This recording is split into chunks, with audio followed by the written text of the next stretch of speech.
Because I can tell you, after having spent years in Washington, that nothing good happens in Washington unless good people outside Washington are mobilized and energized and organized to make sure it happens.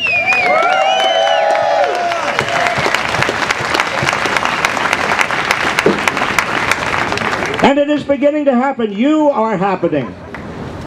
And that gives permission to millions of other people to not only have the discussion, but also to get mobilized and organized and energized around the same issues. You see, when 25 million Americans are looking for full-time work, when 14 million Americans are out of work altogether, when millions of other Americans are too discouraged even to look for work, and when even people who have work are watching their wages drop, a lot of people say to themselves, it's my fault.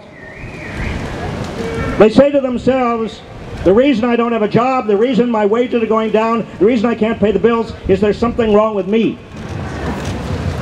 They don't know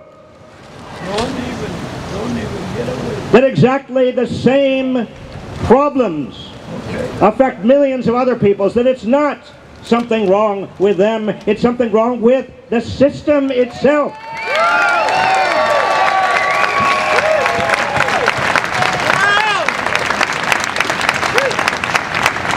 This economy is right now richer than it has ever been. This is the richest economy in the world. It's the richest economy in the history of the world. And yet, what are we doing? We are cutting education. We are cutting child welfare services. We are disregarding environmental problems. We are saying over and over again, all we need to do is cut this and cut that. We are getting rid of teachers. We are saying education. We don't care about any of this anymore. Because why? Because we can't afford it?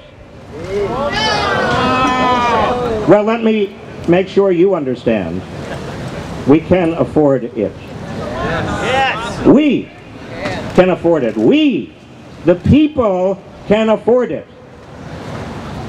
This economy right now is twice as large as it was in 1980. But most people don't know that because their wages, if they have jobs, their wages have stagnated for 3 decades. In fact, they've been going down. If you adjust for inflation, they've been actually going down.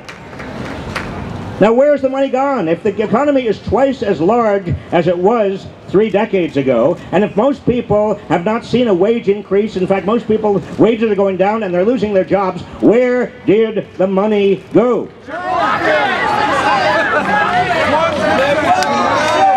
It went to the top 1%. A lot of it went to the top 1/10 of 1%. Now, look, when I talk about this kind of stuff, when you talk about it, many people say, oh, this is class warfare. It is not class warfare. What it is a recognition that the system has got out of kilter, out of balance. What we want to do is the same thing the progressives did at the turn of the last century. The same thing that FDR did in the 1930s. The same thing that we tried to do in the 1960s, and we certainly did with civil rights and voting rights. What that is to save the system from itself. Save capitalism. Because capitalism cannot function when so much income and wealth are going to the top. Why do you think there's not enough demand for the goods and services that are being produced in this country? Exactly. There's not enough demand because consumers whose spending is 70% of the economy, they're worried about their jobs, they're worried about their wages, they're worried, and so they're not going to spend. And if they're not going to spend, who's going to create jobs if there are no customers? You see the vicious cycle we get into when so much income and wealth go to the top. But it's not just the economy that suffers. It's also our democracy.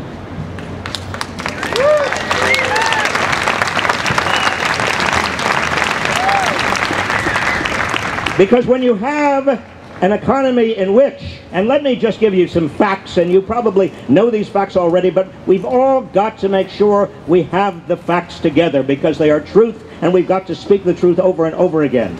In the 1970s, when I began to look at all of this stuff, the top 1% were getting about 9% of total income. I thought that was pretty bad. But it seemed to me that, well, maybe that's what's needed in order to provide entrepreneurs and inventors enough incentive to continue to be entrepreneurs and inventors. But then income kept on concentrating more and more and more. By 2007, the top 1% was no longer getting 9% of total income. By 2007, the top 1% was getting 23.5% of total income. And then you know what happened in 2008.